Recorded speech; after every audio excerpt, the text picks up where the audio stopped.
报回，隔壁大嫂突然要生了。我冒着大水开车把她送到妇幼保健院，谁知她出院后反手就举报我开黑车赚黑心钱，我没吭声，默默交了10万块罚款，车也被扣了。他还在小区群里发语音显摆，亲兄弟明算账，非法营运就得罚。报应来得快，1个月后他家小孩高烧惊厥，半夜根本打不到车，他哭着打电话求我送医院，我拿着手机冷笑，非法营运要坐牢的，你等120吧。姓林的，你还是不是人？这可是一条人命，我儿子要是烧傻了，我跟你没完，你个杀人犯！我嫌吵，把手机拿远，咔嗒一声直接挂断，窗外雷声滚滚，又是一场瓢泼大雨。上次那场雨下了整整3天，小区地库全被淹了。幸亏我反应快，把刚提的奥迪 A6 提前挪到了高处。这车可是我谈生意的门面，品质宝贝的一天擦3遍了。凌晨2点雨下的最大的时候，我家大门突然被砸得震天响。透过猫眼一看，隔壁李强淋得像个落汤鸡。刚一开门，他扑通一声就给我跪下了。林哥，救命！你嫂子要生了，羊水破了。这鬼天气，别说救护车，就是开个坦克进来都费劲。小区外面的路全断了，积水最深处没过大腿根。打120了吗？打了，根本排不上，都在等。可芳芳等不了啊，她疼得在地上打滚，下面都见红了。李强一个大老爷们，哭得一把鼻涕一把泪，脑袋往地砖上猛磕。林哥，我知道你车好，底盘高，求你救救我们娘俩，要是去晚了，就是1尸2命啊！人命关天，我看着窗外像倒水一样的暴雨，咬牙豁出去了。走，我这辈子没开过这么险的车，水浪死命拍在引擎盖上，雨刮器开到最快也看不清路，只能打着双闪在水里一点点往前挪。车里王芳疼得惨叫连连，指甲把我的真皮座椅抓出好几道深印子，我心疼得直抽抽，但硬是一声没吭，全神贯注死盯着前面。途中发动机好几次异响，我手心里全捏着汗，万一熄火在这水里，我们一车人都得交代在这儿。平时20分钟的路，我硬生生熬了1个半小时。车刚停在妇幼保健院门口，医护人员推着担架床就冲了过来。王芳被抬下去时，羊水混着血水，把我后座弄得一塌糊涂。李强跟在后面千恩万谢，我累得瘫在驾驶座上，手不受控制的发抖。这一趟车算是废了一半，发动机肯定进水了，内饰也得全换。但当时我摸着良心想，救了2条命，值了。第2天下午，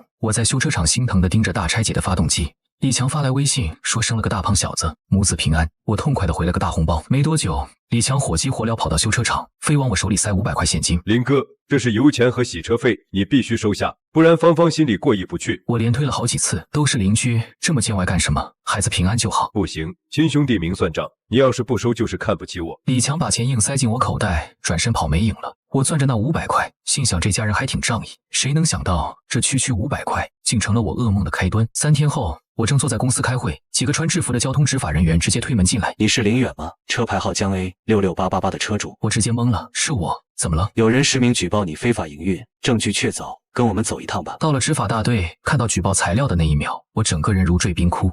举报人王芳，证据里不仅有我那天冒险送她去医院的完整行车记录仪视频，还有李强硬塞给我500块钱的偷拍照片，甚至还附带一段录音，里面传出王芳虚弱又精明的声音。对，我坐了他的黑车，雨太大打不到车，他就坐地起价要了我500块。这种法国难财的人必须严惩。听着那段录音，我浑身止不住的发抖，脑子里全是那天冒死开车的惊心动魄，真皮座椅上刺眼的血污，还有我自掏腰包花掉的1万多修车费。啪！我一巴掌狠狠拍在桌子上，这是污蔑！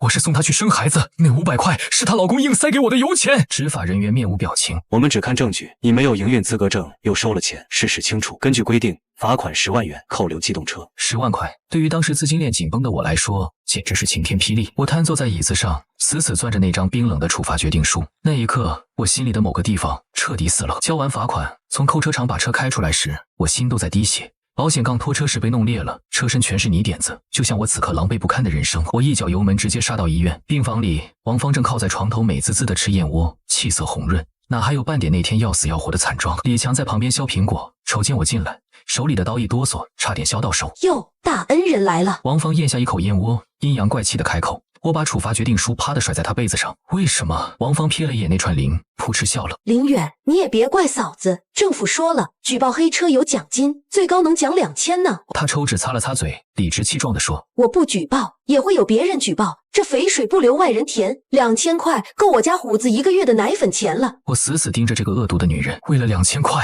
我救了你们母子的命，我车修了1万多，现在被罚了10万。我眼眶通红，当场暴怒。李强缩着脖子装死，恨不得当场钻进床底。那是你自愿的，我又没求你。王芳翻了个大大的白眼。再说了，你开那么好的车，还在乎这点钱？我们穷人家能省一点是一点。你这是恩将仇报。少给我戴高帽子，法律说了你是非法营运，你就是苍蝇不叮无缝的蛋。王芳突然拔高嗓门，把隔壁床的目光全吸引过来，他立马戏精上身，指着我大喊：大家评评理啊！这人雨天开黑车敲诈孕妇，现在被罚了款，还跑到医院来威胁我们就范，还有没有王法了？不明真相的人纷纷对我指指点点，看着人模人样的，怎么干这种缺德事？连孕妇的钱都坑，真是黑了心了。我百口莫辩，盯着王芳那张得意洋洋的嘴脸，终于明白跟畜生讲道理就是最大的愚蠢。我冷冷扫了李强一眼，你就让你老婆这么胡闹？李强低着头，连个屁都不敢放。林哥，家里是芳芳做主。好，很好。我扭头离开病房，背后传来王芳胜利的冷哼。回到家，更大的风暴直接砸脸上。王芳为了拿那2000块奖金，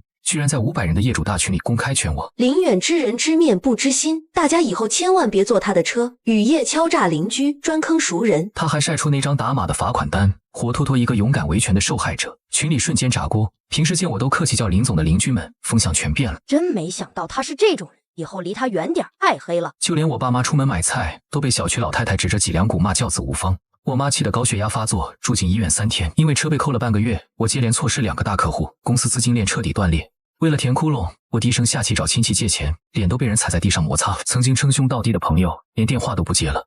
那段日子，我每天只合眼3个小时，头发大把大把地掉。我无数次站在阳台，盯着楼下王芳家亮着的灯，恨不得冲下去拉他们一起死。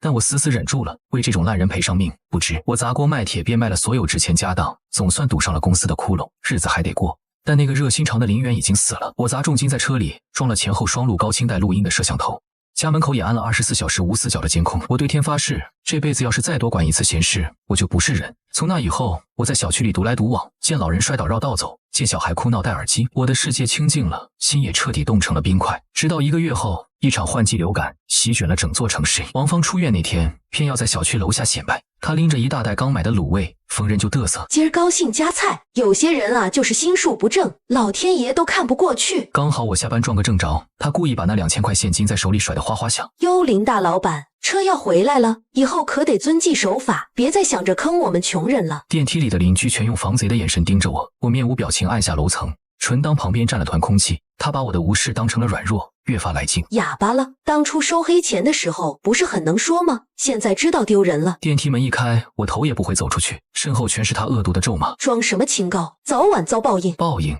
我冷笑出声，还不一定谁的报应先来呢。入秋后流感大爆发，医院儿科挤得连走廊都塞满了人。那天半夜，熟悉的砸门声再次响起。凌晨2点，还是我家大门，还是那个李强，只是这次背后还跟着披头散发、一脸惊悚的王芳。他死死抱着大儿子虎子，孩子烧得满脸通红，直翻白眼，身体不停的抽搐，绝对是高热惊厥。林远，林远，你快开门！王芳哭丧着脸，声音尖锐刺耳。我慢条斯理爬起床，披了件外套，晃到门口，没急着开门，而是掏出手机打开门口监控，直接按下录像键。屏幕里，王芳急得直跳脚，李强还在那无能狂怒的拍门。怎么了这是？大半夜的。我隔着防盗门，语气平淡的像在唠家常。听到我出声，王芳像抓住了活神仙，整个人死死扑在门上。林远，胡子抽过去了，烧到40度了，快开车送我们去医院！我扫了眼手机，凌晨2点1刻，外面没下雨，但赶上流感大爆发，网约车排队300多号，120全线占线，他这是走投无路了。才想起我这个大冤种。哦，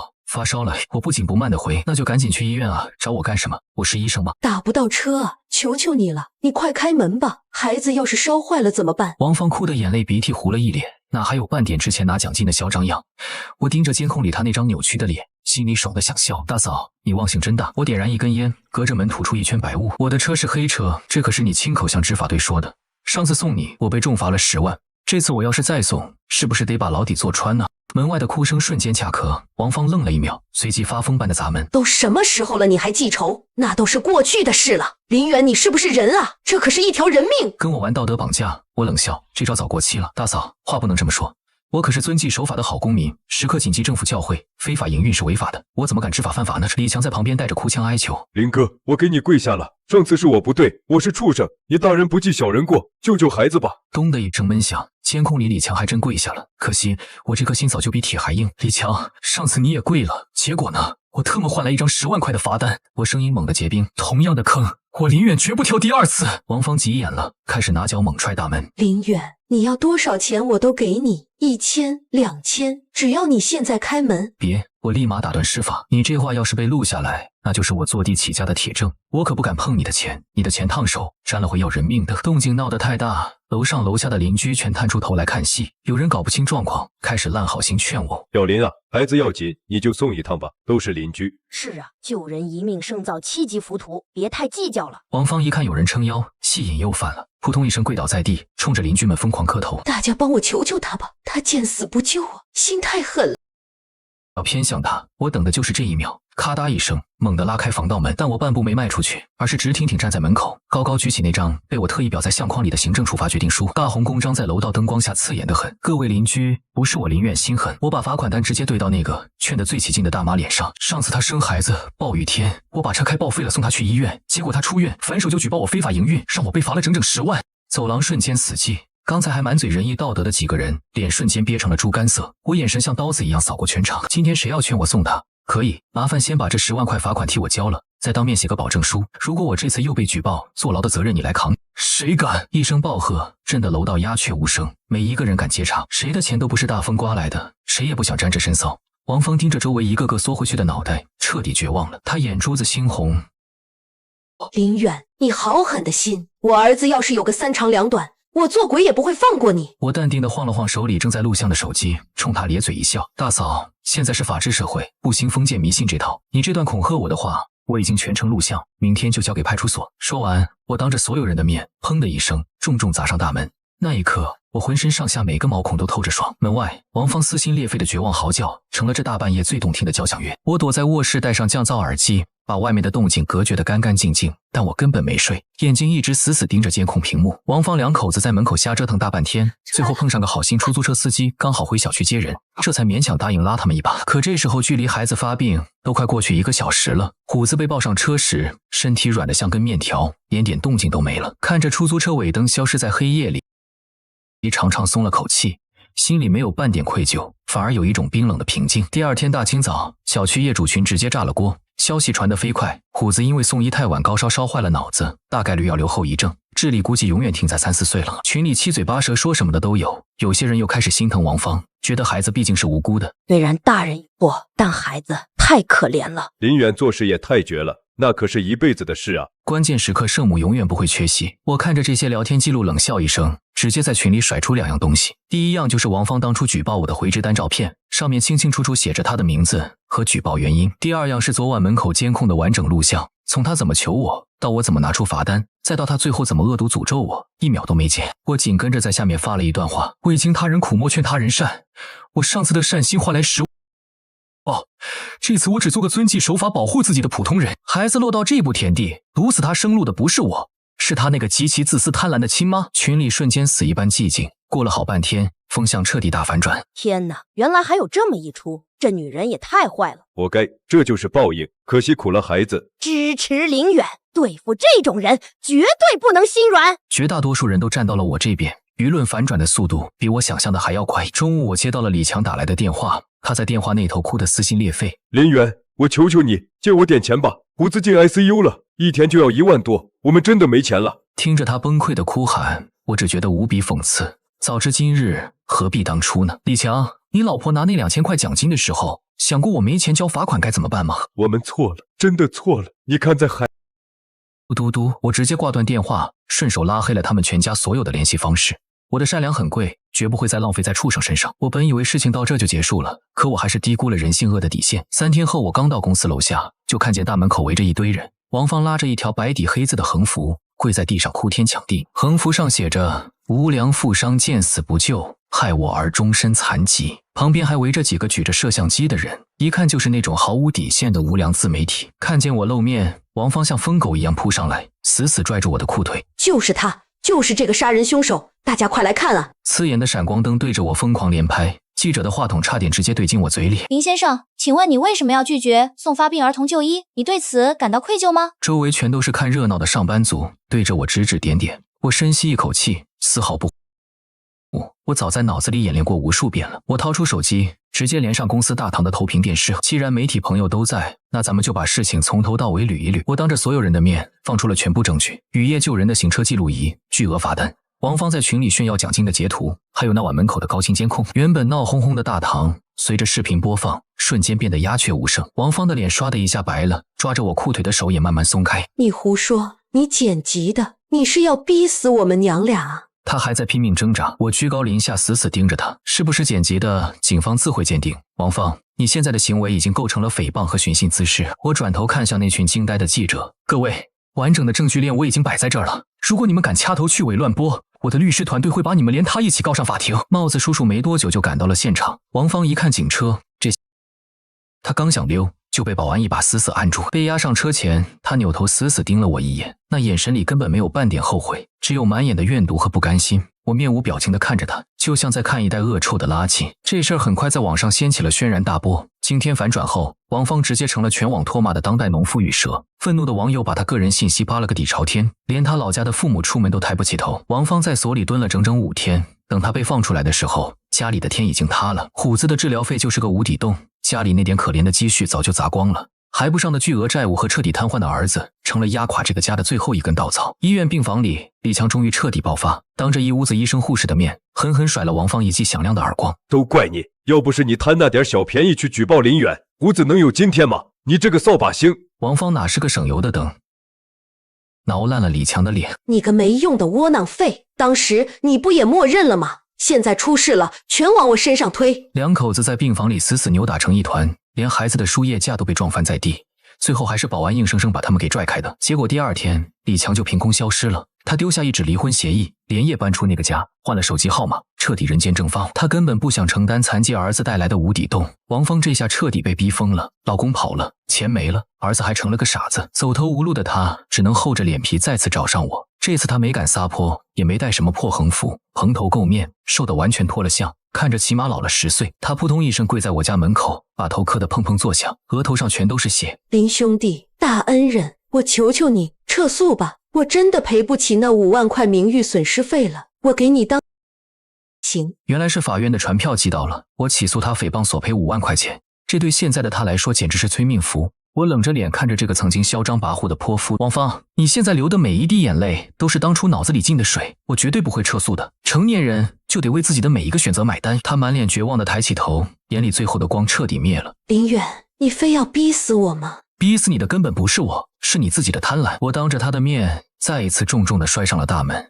这一次我连看监控的兴致都没了。开庭那天天气特别好，我特意换了身笔挺的西装，头发梳得一丝不苟。被告席上的王芳却面如死灰，活像一具行尸走肉，连个律师都请不起。他一个人孤零零地坐在那儿。庭审的时候，他居然还想垂死挣扎。法官大人，我举报黑车是维护社会正义啊，我根本没想到严重的后果。我的律师冷笑一声，直接拍出了一份新证据，那是王芳在小区棋牌室跟人吹牛逼的录音，也不知是哪位好心邻居偷偷录下的。录音里他极其嚣张，那傻小子好骗得很，我就说是油钱，他不好意思不收，回头我就拿着转账记录去举报，一鱼两吃，这才叫智慧。旁听席全场哗然，法官听完这段录音，脸色铁青，当庭严厉训斥：被告人王芳，你滥用公民举报权利，恶意构陷他人，违背公序良俗，性质极其恶劣。现在你居然敢说自己是维护正义，你的正义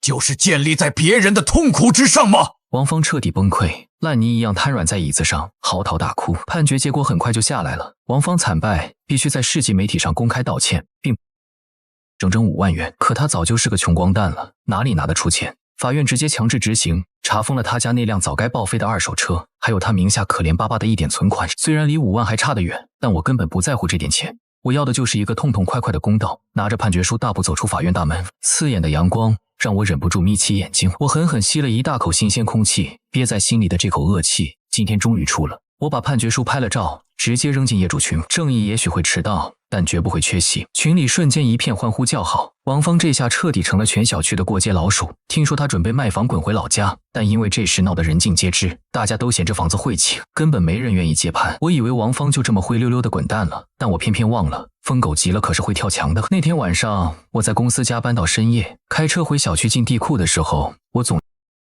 不对劲，我的车位偏偏在角落里，灯光暗得很。就在倒车入库的时候，屏幕里突然猛地闪过一个人影，就死死躲在我的车尾盲区。要不是我刚换了带红外的夜视摄像头，根本发现不了猫腻。那黑影手里似乎还攥着个尖锐的东西，闪着寒光。我瞬间警铃大作，立刻锁死车门，踩住刹车没熄火，接着把大灯切成远光，猛地朝车后照过去。刺眼的光柱下，王芳那张狰狞扭曲的鬼脸瞬间暴露，他手里竟然死死握着一把明晃晃的剔骨尖刀。眼看暴露了，他干脆不装了，像个丧心病狂的疯子一样扑上来，抡起刀疯狂乱砍我的车窗。林远，你毁了我的一切，我要杀了你！我要杀了你！砰砰砰，锋利的刀刃狠狠剁在车玻璃上，刮出刺眼的白痕，看着就让人心惊肉跳。幸好这辆车足够结实，玻璃硬是没一把掏出手机，冷静地报了警。盯着窗外那个歇斯底里的疯女人，我竟然一点都不害怕，只有满心的可悲。她明明攥着一手好牌，有老公有孩子有房子，却硬是因为贪心把自己作进了死胡同。帽子叔叔火速赶到，举起防爆叉，直接把她死死按倒在地上。这一次事情的性质可就彻底变了，持刀行凶，杀人未遂，等待他的绝对是漫长的牢狱之灾。被强行押上警车的时候，他还在冲着我疯狂嘶吼：林远，我做鬼也不会放过你！我靠在车门上看着他被带走，淡淡甩出最后一句：你还是先好好想想怎么在牢里蹲完下半辈子吧。王芳蹲大牢了，听说判了6年，瘫痪的孩子被送进福利院。李强这缩头乌龟全程没露面，这个家彻底散伙了。我扭头卖掉那辆奥迪 A6，这车陪我挺久，但回忆实在恶心，反手换了辆低调的系数拉满，开着踏实。王芳赔那点破钱我嫌脏，倒贴凑个10万，整全用虎子名义捐给康复中心，算是给这无辜孩子积点阴德。没过多久，我也搬出那个晦气小区，新家环境不错，邻居素质挺高，见面都微笑点头，但我还是习惯性对人敬而远之。车里记录仪直接换顶配，24小时无死角录像，微型摄像头成了出门标配。我依旧向往善良，但学会了给善良穿上防弹衣。眨眼过了1年，又是个大雨夜，开车回家路过，看见个女孩焦急拦车，浑身湿透，冻得直哆嗦，高跟鞋跑丢一只，像极了当年无助的我自己。我犹豫半秒，放慢车速，脑子里闪过王芳那张泼妇脸，又看了看女孩绝望的眼神，最后还是一脚刹车停她面前，车窗降下一条缝：上车吧，顺路带你一段。女孩满脸惊喜，连声道谢。拉开车门那一刻，我伸手一指车顶闪烁的红点，全程录音录像，免费搭乘不收1分钱，介意的话就等下一辆。女孩明显愣住，随后谢谢大哥，您真是个好人。好人吗？我冷笑一声没接茬，一脚油门扎进大雨里，车灯刺破黑夜，照亮前路。我知道我还是那个林远，只是这次我学会了在暴雨里既帮别人，也死死护好自己。雨刷器疯狂摆动，划破窗外花花绿绿的霓虹。副驾女孩局促紧抱湿透的帆布包，眼神不停乱瞟，看看车顶闪红点的高清探头，又瞄瞄我胸口的微型记录仪。车里死一般寂静，只有纯音乐缓缓流淌。女孩实在憋不住，试探着打破死寂。那个林先生，您的防备心一直这么重吗？握方向盘的手微微一顿，我余光死死盯住她。这女的认识我，我没带工牌，更是只字未提叫什么。你不是碰巧在路边拦车吧？说吧，跟了我多久？图什么？我语气冷到极点，脚下根本不踩刹车，反手啪的一声落锁，锁死中空。女孩当场愣住，随即苦笑一声，伸手进湿漉漉的包里掏出一个塑料袋，层层包我的面，啪嗒按下关闭键。对不起林总，我叫苏娜，是报社记者。几年前雨夜黑车案和见死不救案一直是我追踪的案子，这次想做深度回访，贵公司拒了所有采访，我只能出此下策，想看看您是不是真变成了冷血动物。他深吸一口气，直接摊牌。所以你故意在暴雨天站在这儿，赌我还会不会停车？小姑娘，为了个破报道拿命开玩笑，不觉得蠢吗？万一今天停下的是个变态呢？我只觉得荒谬至极，忍不住冷笑出声。但我赌赢了不是吗？您还是停下来了，哪怕全副武装，哪怕丑话甩在前头，骨子里依然做不到见死不救。苏娜眼睛亮晶晶的，透着股初生牛犊不怕虎的死倔。你错了。我猛打一把方向盘，刺啦一声，把车刹在路边24小时便利店门口。我停下车，是因为我有绝对把握在任何时候保全我自己。我的善良早就明码标价，标价就是绝对的安全感。前面就是地铁站，雨也小了。我死盯他的眼睛，一字一顿砸下狠话。苏娜被我眼底的冷意刺痛，咬死嘴唇推门下车。临关门前，却突然回头丢下一句：林总，您当年以胡子名义捐的那10万块，可能要惹大麻烦了。我刚要踩油门的脚，瞬间悬在半空。什么意思？我调查发现，虎子亲生父亲李强最近频繁在康复中心晃荡，还在偷偷接触高利贷，需要媒体帮忙，随时联系我，算我欠您个人情。苏娜嘴皮子飞快，顺手扔下一张名片，死盯他跑进地铁站的背影。我捏起那张名片，眉头瞬间拧成死结。李强，这个人间蒸发3年的死软饭男，终于输光了赌本，闻着钱的血腥味找上门了。3年能改变太多事，我公司挺过断崖危机，业绩直接井喷，我把命都砸在事业上。如今把大本营扎进市中心最奢华的 CBD， 算是在这钢筋水泥的城市里彻底杀出了血路。但我死活不换那辆韩氏依然秒开录音。我穷的只剩下钱，但绝不当半个冤大头。苏娜的警告不仅没让我慌，反而让我直接下了一盘大棋，砸重金雇私家侦探，把李强这3年的牢底扒了个底朝天。绝密档案拍在办公桌上那天，看着上面触目惊心的记录，我当场气得冷笑出声。李强这人渣当年扔下瘫痪儿子和疯老婆，卷走家里最后一点现大洋跑路躲债，非但没改过自新，反倒迷上网络赌博，欠下地下钱庄足200万巨债。如今高利贷拿刀架在他脖子上，这孙子不知从哪个狗洞翻出我当年捐款的新闻，发现亲儿子在康复中心白吃白喝白做治疗。按理说虎子归福利院养，但法律上李强还是头号监护人。当年他仅仅是失踪，根本没被依法剥夺抚养权。私人律师老徐坐在沙发上，抬手推了推金丝眼镜。林总，李强要是强行去抢，福利院根本拦不住。他是亲爹，甩出户口打场子。他抢个脑瘫儿子回去供着吗？他自己都快饿死街头了。我冷着脸嗤笑。碰瓷，他绝对是想拿儿子的惨状敲诈你。当年您赢了官司，但如果他推着残疾孩子，贵公司大门开直播卖惨，哭诉您见死不救，又假惺惺捐款，键盘侠的唾沫星子能把人淹死。他要的是钱，砸死人的大钱。老徐一针见血，直接扒皮，让他做梦去吧！我一把将资料塞进碎纸机。老徐，马上启动剥夺监护权程序，通知安保部全员戒备。明白。我清楚，马上要打一场比3年前更恶心的硬仗。李强比王芳恐怖100倍，王芳顶多是个贪财泼妇，而李强是个为了活命连骨肉都能生吞的烂命赌鬼。仅仅半个月，李强真找上门了，没拉横幅，没叫记者，就他孤零零一个人推着辆破铜烂铁般的轮椅，处在公司大堂，轮椅上瘫着4岁的虎子，瘦得皮包骨头，歪着脖子口水狂流，眼神直勾勾的，身上那件病号服沾满烂泥巴，隔着10米都能闻见一股恶臭馊味。前台小姑娘吓得当场尖叫，保安抄起对讲机就冲上去撵人。李强双膝一软，扑通一声砸在瓷砖地上。林哥，林老板，我求您见一面吧，虎子快断气了。他没撒泼打滚，只是扯着嗓子干嚎，鼻涕眼泪糊了一脸。进进出出的精英白领全被这副惨状定在原地，指指点点，让他上来，直接塞进2号会议室。监控360度无死角全开，叫老徐带录音设备就位，顺便报警。我站在2楼监控死角，捏着对讲机冷冷下令。几分钟后，会议室大门被人一把推开，李强推着轮椅刚进门，眼珠子一转，猛扑过来想抱我大腿，直接被旁边2壮汉保安反剪双手，死死按在地上。林哥，我错了，我当年不是个东西，但我现在真走投无路了。胡子等康复中心把他轰出来了，没钱死活不给治。李强跪在地上哭得撕心裂肺，撒谎！康复中心是全免费慈善机构，我每年砸大钱进去。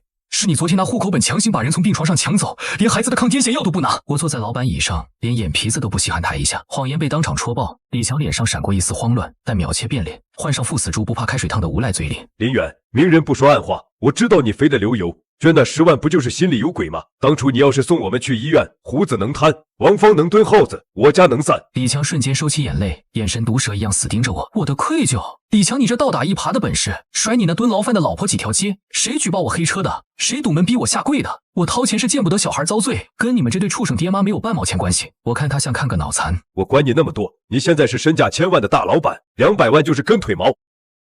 我立马带小崽子滚蛋，永远消失，不然我就天天堵门开直播，告诉全网是你这黑心资本家毁了我家，网民谁管真相，谁惨就帮谁。李强彻底撕破脸，歇斯底里狂吼，这明摆着就是赤裸裸的敲诈勒索。李强，刚才的话全录下来了，敲诈勒索200万，数额特别巨大，10年起步，不谢。老徐在一旁冷脸补刀，随便录，有种报警抓我，我蹲大狱了，胡子谁管？他现在就剩我一个亲爹，我断他1天粮，他就得饿死。林远，你不是活菩萨吗？忍心看着这小叶种死在你跟前？李强放声冷笑，嚣张到极点。这人渣竟然拿亲骨肉的命当筹码来捏我的软肋，扫一眼轮椅上连喊疼都不会，只会啊吧啊吧傻叫的孩子。我恶心的胃酸直往嗓子眼冒，胡子裤裆里的尿不湿重得快掉下来，满屋子弥漫着令人作呕的屎尿味。李强竟然狠毒到虐待亲儿子，警察已经到楼下了。李强，你以为只有你会玩阴的？3年前我跌过一次坑，你以为我现在是吃素的？我缓缓起身，弹了弹西装下摆，居高临下像看个死人。会议室门猛地被推开，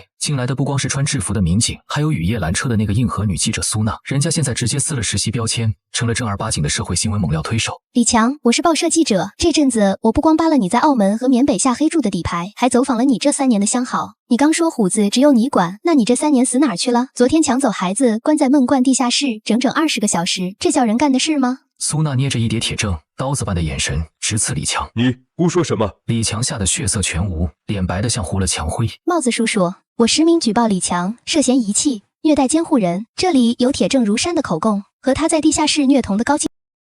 看都不看他，直接把一叠铁证塞给办案人员。李强做梦都没想到，我压根不按套路出牌。他以为我还会像3年前那样怕网暴、怕惹事、花钱消灾。他根本不知道，我早就跟记者苏娜穿好了线。苏娜需要一篇揭露社会底线的爆款新闻，而我正好借他这把刀，把这颗毒瘤连根拔起。铁证甩在脸上，李强瞬间破防，但他骨子里死皮赖脸的劲还在，做最后挣扎。警察同志，我才是受害者啊！是我穷，我没能力养他，但我没想杀他。你们要抓就抓他，他有钱不给我们，为富不仁。警察根本不听他瞎扯，直接亮出手铐。李强，你涉嫌敲诈勒索和虐待儿童，跟我们走一趟。冰冷的手铐一扣，李强终于松了，双腿软得像面条，直接被干警一路拖出会议室。医护人员随后赶到，把脱水虚脱的虎子抱上担架。看着孩子被救走，我心里的石头总算落地。但事情到这还远远没完，剥夺监护权得打。这种老赖进了局子，也可能反咬一口，想彻底锤死他，必须要找个关键证人，一个恨透了李强，又把他摸得透透的人。几天后，老徐托关系把我弄进了女子监狱的探视室，隔着防弹玻璃，我再次见到了王芳芳。3年没见，她老得像脱了相，以前那个嚣张算计的泼妇没了，现在只剩个头发干枯、眼神发直的女囚。看见我，她猛地一哆嗦，下意识想溜。我拿起电话，直奔主题。李强为了敲诈我，把虎子关地下室饿了整整20个小时。王芳整个人瞬间定住，她猛地转身扑在玻璃上，眼珠子都要瞪出来，眼眶通红，嘴唇直哆嗦。你说什么？我的虎子他李强怎么敢？我直接把医院报告和照片拍在玻璃上，照片里的虎子瘦成皮包骨头，浑身脏得没法看。看到照片，王芳扯着嗓子发出一声惨嚎，那是当妈的看到亲骨肉被毁时最绝望的哀鸣。盯着她崩溃的样子，我毫不留情。王芳，当年这6年大牢到底拜谁所赐？那天晚上虎子高烧我没送，因为那是坑。但李强呢？他是亲爹，他当时在干嘛？王芳哭声一停，眼珠瞪得老大，像是想起了什么恐怖画面，抖得像个筛子。我乘胜追击，扯开遮羞布。苏娜查过你们的宽带记录，那天从虎子发烧到你敲我门中间，整整2个小时。李强连着 WiFi 一直在境外网站赌钱，他拼命摇头，底气全无。你胡说！我字字诛心。你当时照顾孩子，他骗你打过120了对吧？他压根没打，他那把牌正在兴头上，舍不得退，等几万块全输光。回头看见虎子翻白眼，他才慌了。让你找我不是救命，是找替罪羊。那天就算我送了，虎子照样脑瘫。他正好把延误抢救的黑锅全扣在我这个开黑车的头上。王芳疯了似的尖叫，双手死命挠玻璃，指甲劈了，流血都跟没感觉一样。李强，你个畜生！你还我儿子的！我有恨意瞬间爆发，王芳彻底醒悟，毁了他和虎子一辈子的根本不是我，而是他一直护着，最后又把他一脚踹开的渣男老公。王芳瘫软在椅子上，眼泪鼻涕流了一脸。林远，我错了，我是真遭报应了，是我贪得无厌，瞎了眼找了这么个畜生。我敲了敲玻璃，哭没用。李强现在在看守所，想把锅全甩给你，说敲诈和虐童都是你指使的。我想让他牢底坐穿，永远见不到虎子，你得帮我。王芳猛地抬头，眼神毒得让人后背发凉，就像母兽被逼入绝境准备反杀。他咬碎了牙。我有证据，当年李强撞死过人。我瞳孔一震，王芳又哭又笑，活像个疯子。刚结婚那年，他开大货车半夜酒驾，撞死个捡破烂的老头，把尸体装麻袋扔废矿井里了。他以为天衣无缝。那天半夜我起来，撞见他躲在厕所，死命搓带血的外套。他脸贴着玻璃，死死盯住我，死死盯住我。为了保这个家，我帮他瞒着借钱把肇事车贱卖到外地。但我这种人连亲老公都不信，我偷偷把血衣和车头抠下来的带血碎玻璃包好，埋在乡下老家的地窖里。本来想留个把柄，防他发达了找小三不要我，没想到这王八蛋烂到了骨头里。看着眼前这个算计了一辈子，结果把自己玩进地狱的女人，我头皮发麻，但也清楚李强这回死透了。王芳疯狂拍打玻璃，我给你地址，给你画图，你去挖出来交警队，我要他死，我要他给虎子陪葬。15渣男恶女狗咬狗，一场大风暴彻底引爆。顺着王芳给的线索，警方不仅从地窖挖出了血衣和车体碎片，还出动挖掘机在废矿井底掏出了遇害者遗骸， DNA 比对一字不差，铁证如山。李强半句废话都憋不出来，同步发力。苏娜的深度调查报道直接杀上头版头条，全网瞬苦情戏，直接上硬核数据、监控记录和法条，把李强这个为了赌博虐待残疾亲儿子，还背着命案的畜生亲爹，死死钉在耻辱柱上。网友怒气值当场拉满。3年前喷王芳还算手下留情，今天面对这种突破人类底线的杀人犯，全网只有2个字：死刑。当年骂我冷血见死不救的键盘侠全跑没影了，网上全在夸我是理性行善的神，舆论司法双管齐下。李强案火速开庭，站在被告席上，李强再也狂不起来，故意杀人、敲诈勒索加虐童几项重罪数罪并罚，罚锤一落，死缓加剥夺政治权利终身。李强当场翻白眼尿了裤子，软得像滩烂泥，被法警强行拖走。蹲在里面的王芳因为包庇罪减刑泡汤，还被加判3年。听完李强的下场，他在探视室笑得像个疯子，眼泪狂飙。他这辈子注定要在悔恨和折磨里慢慢熬，这就是这帮烂人该得的报应。又眨眼半年过去，剥夺监护权的老徐跑断腿，市民政局正式接手了虎子。我自掏腰包砸了200万，弄了个残障儿童救助基金。这钱我不搞糊涂账，查得严严实实，专门救助像虎子这种被原生家庭拖垮的重度残疾小孩。一个周末大晴天，我开着那台沃尔沃又跑了趟康复中心，副驾坐着苏娜，手里捧着向日葵。我俩现在是铁哥们，算得上是过命的战友。推开特护病房的门，大太阳刚好照在白床单上。4岁的虎子因为脑损伤瘦小的可怜，这辈子大概率也没法像正常小孩那样跑跳说话了。但他身上那股酸臭味彻底没了，换上了干干净净的棉睡衣。护工正温柔地给他做康复按摩。听见动静，虎子歪头看过来，眼神虽然散光，但瞥见那把鲜艳的向日葵，嘴角居然艰难地挑了一下，挤出一点含糊的声音：“啊，痒！”苏娜一秒红眼，走过去把花摆在床头。苏娜转头看向我：“他会好起来的，对吧？”看着这苦命的孩子，我只觉得坦然。尽人事，听天命。走出康复中心，初夏的暖风一吹，满眼都是生机。苏娜转头瞥见我胸口还别着微型摄像头，当场笑出声：“林总，案子都结了，天下太平了。这玩意儿还带着呢。”我摸了摸那冰冷的小机器，嘴角一勾，带着。看着大马路上的车流，我心里敞亮得很。善良永远不需要卸下盔甲，得先护好自己，才有底气照亮别人。这世界不缺没底线的恶人，但更缺带锋芒的好人。一把拉开车门，我坐进驾驶室。走吧，苏大记者，听说前面路口又有人碰瓷，咱们去凑凑热闹，看能不能顺手送他一副银手镯。一脚油门，黑色沃尔沃稳稳开进阳光里。这一次我知道，人生的方向盘彻底在自己手里，不管来的是狂风暴雨，还是暗箭冷枪。